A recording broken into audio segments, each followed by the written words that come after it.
Everybody asking how we doing, say we good. Don't need no one to tell me how to live just like they would. It ain't their business, but they in it, I don't know why. Revolved around my life after I found another.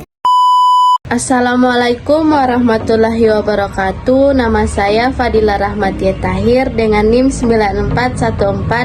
9414220058. Saya perwakilan dari kelompok 1.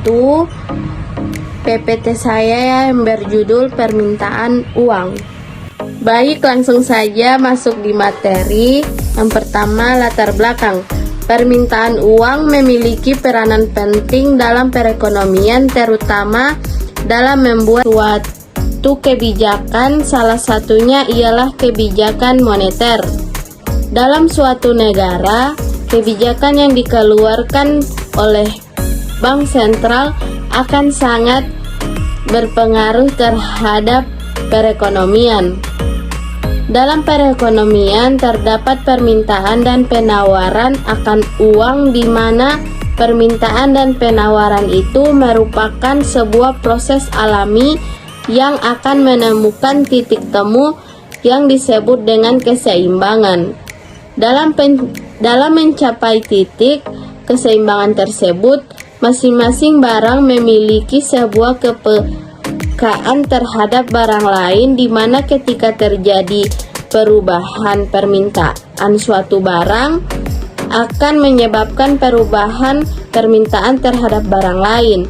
Keadaan seperti ini sering disebut dengan elastisitas.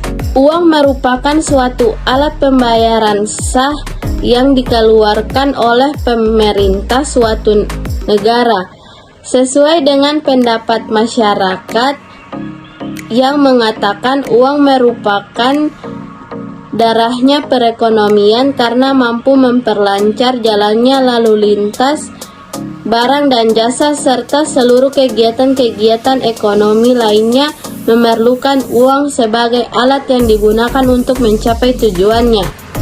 Uang merupakan salah satu komoditas penting dalam perekonomian karena memiliki fungsi di mana sebagai satuan nilai, sebagai alat tukar, dan sebagai alat untuk menyimpan kekayaan.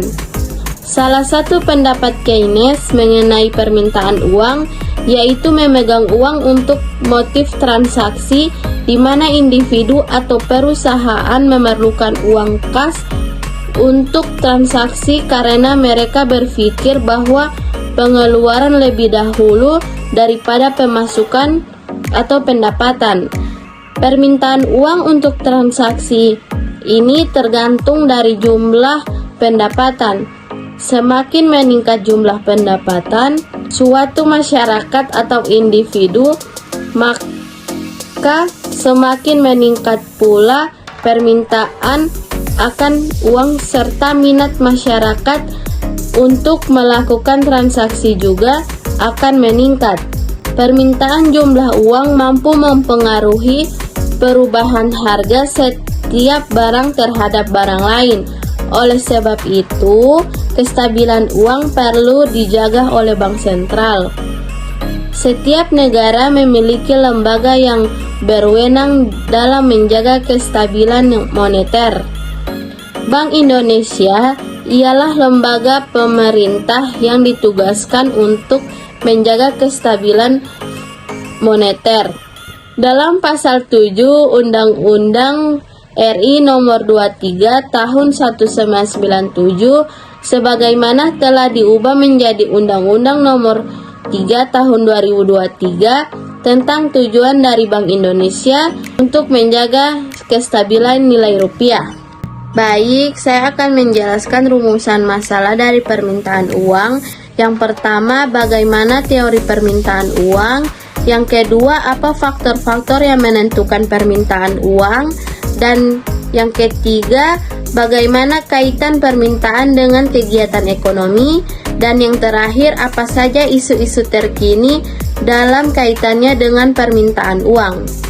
Adapun tujuan dari rumusan masalah tersebut yaitu yang pertama, mampu menjelaskan teori permintaan uang. Yang kedua, mampu menjelaskan faktor-faktor yang menentukan permintaan uang. Yang ketiga, mampu menjelaskan kaitan permintaan dengan kaitan ekonomi. Dan yang terakhir, mampu menjelaskan isu-isu terkini dalam kaitannya dengan permintaan uang.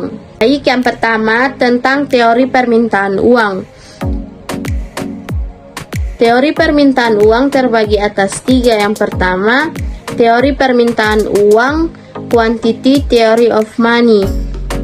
Teori permintaan uang ini dikembangkan oleh Irving Fisher yang kemudian dikenal dengan quantity theory of money atau QTM. Teori ini dikembangkan oleh ekonomi klasik pada abad ke-19 dan abad ke-20. Selain itu, teori ini juga menjelaskan seberapa besar uang dibutuhkan untuk sejumlah pendapatan agregat tertentu. Secara garis besar, teori quantity theory of money ini merupakan teori permintaan uang atau demand for money theory. Salah satu ciri penting dalam teori ini adalah bagaimana tingkat suku bunga tidak memiliki pengaruh terhadap permintaan uang. Dalam teorinya tersebut, Irving Fisher memformulasikan persamaan pertukaran atau the equation of exchange yang dapat dituliskan sebagai berikut.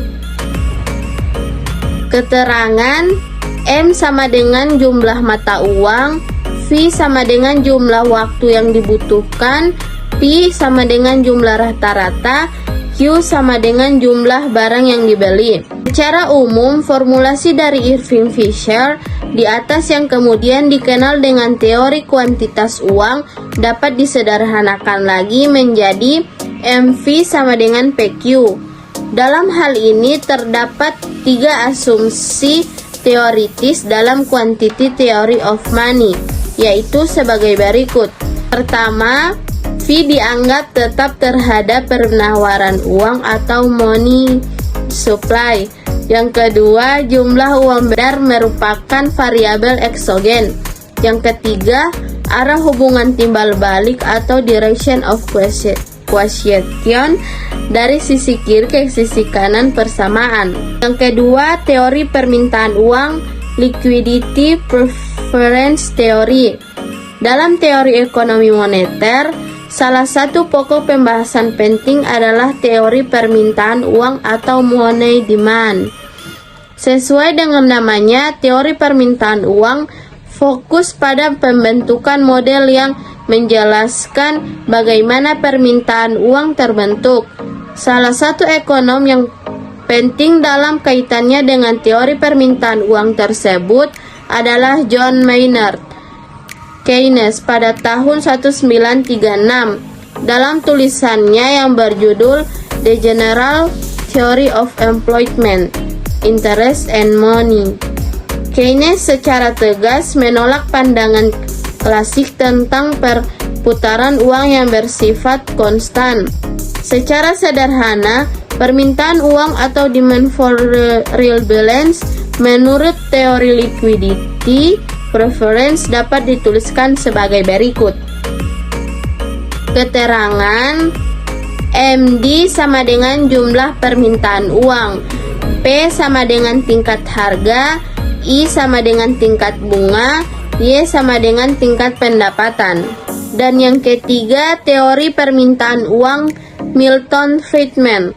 Milton Friedman mengembangkan teori permintaan uang berkat karyanya dalam artikel yang berjudul The Quantity Theory of Money, a Restatement pada tahun 1956.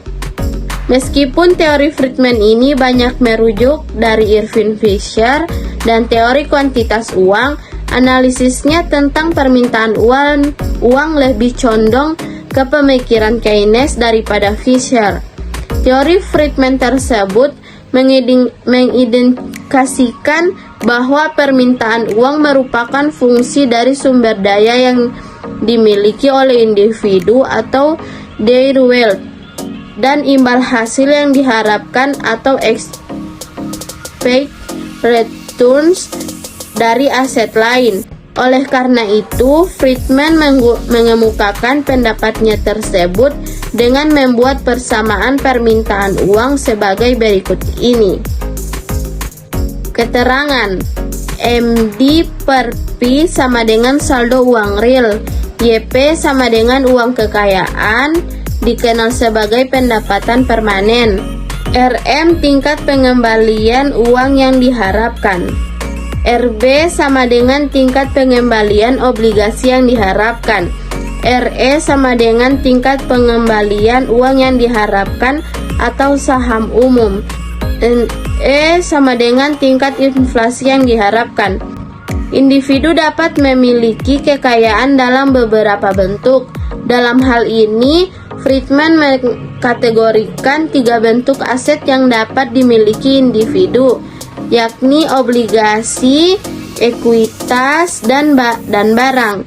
Tanda negatif pada masing-masing indikator menunjukkan bahwa manakala indikator-indikator tersebut meningkat, maka permintaan uangnya akan turun.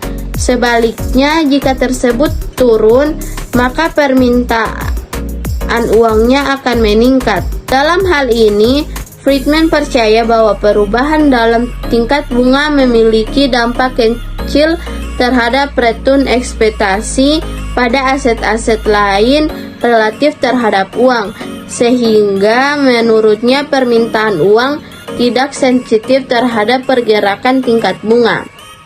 Faktor-faktor permintaan uang.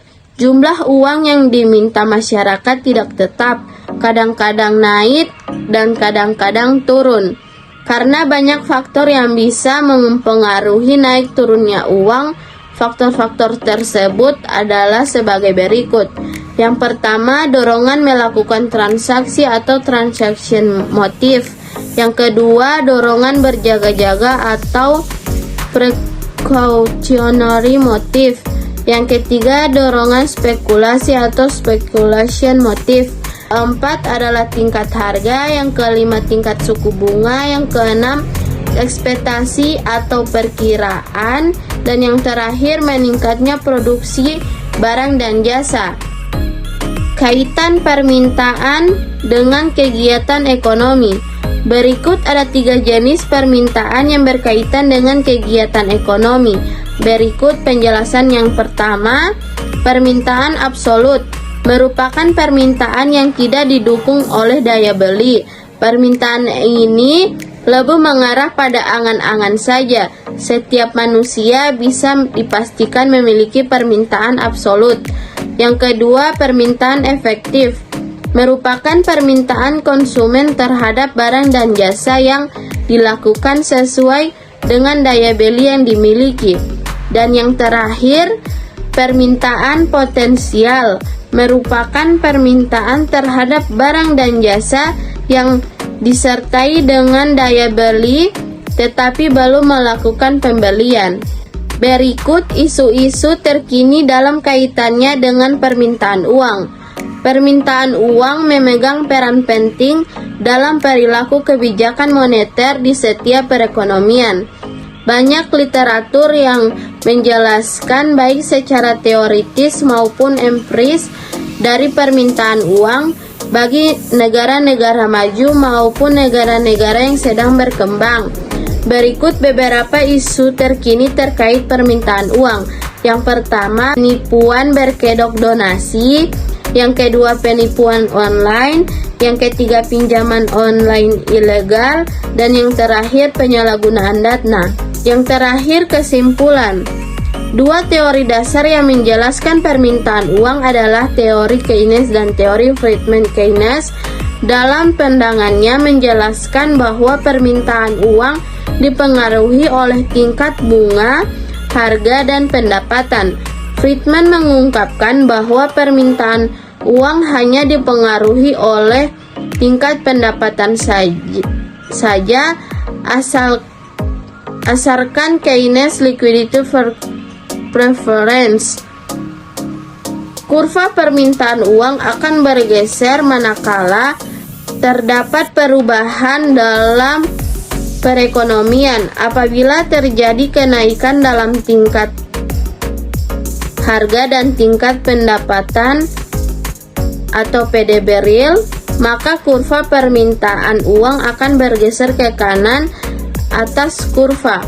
Perubahan besaran pada tingkat harga dan tingkat pendapatan tersebut akan mempengaruhi besarnya tingkat bunga dan jumlah uang yang diminta masyarakat dalam perekonomian. Sekian, itulah pemaparan dari saya. Mohon maaf bila ada salah kata. Wabillahi taufiq wal hidayah. Wassalamualaikum warahmatullahi wabarakatuh.